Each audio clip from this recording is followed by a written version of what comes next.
Hey sixth graders, we're gonna go ahead and take a look at the volume of cylinders now.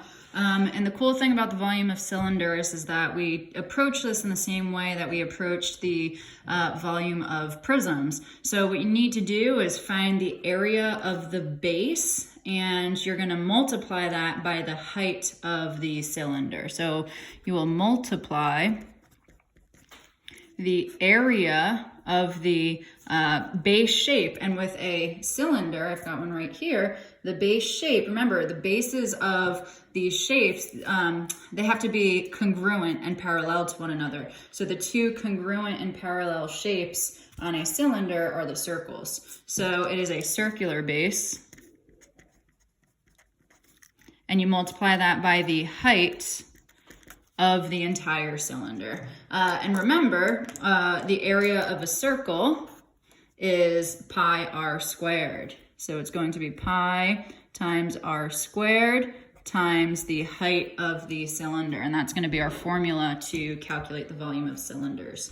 And that's kind of what I summarized right here. So let's jump into an example. I want to find the volume of this cylinder. So I need to find the area of the circular base. Okay, that's my base, and it is a circle. So the volume is going to be the area of the base, which is the circle, times the height of the cylinder.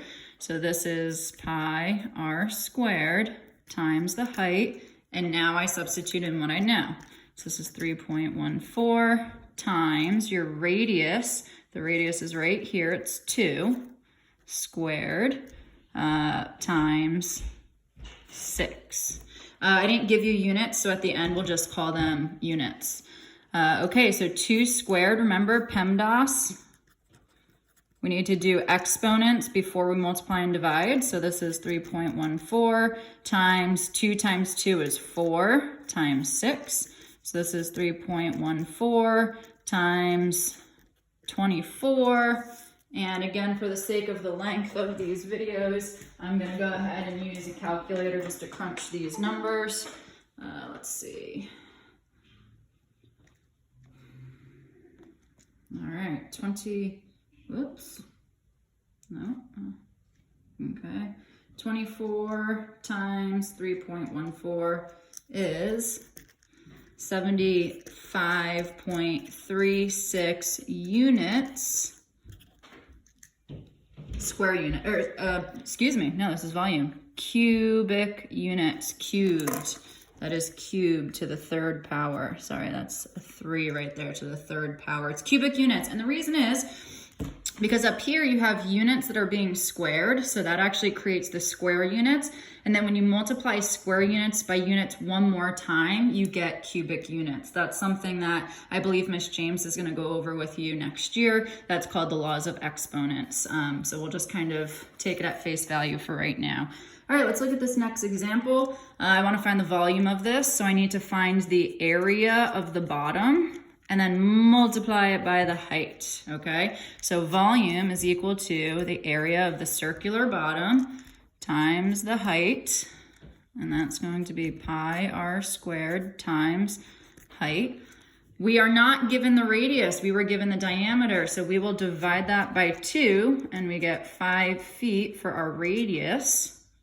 Because remember, the radius is half of the diameter, so this is gonna be 3.14 times 5 feet squared times 21 feet. Okay, 5 squared, remember PEMDAS, you gotta do the squaring first. So this is 3.14 times 25 square feet times 21 feet.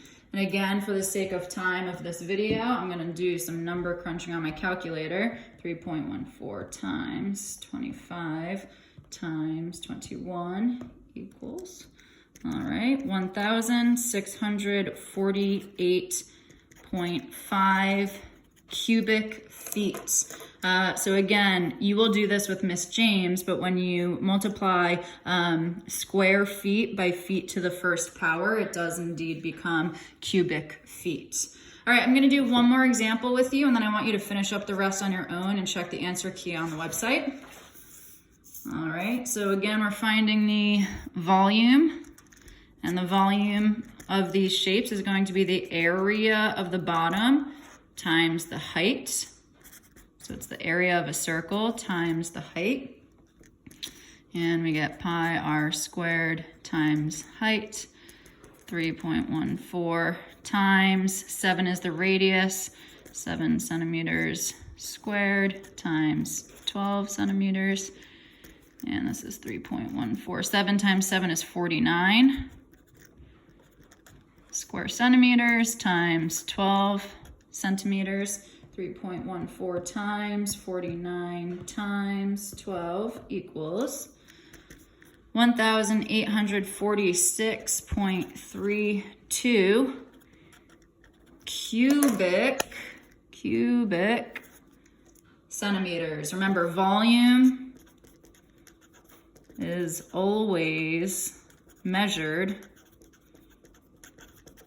in cubic units. Always has to be raised to the third power. All right, go ahead and try those last two on your own and check the answer key on the website.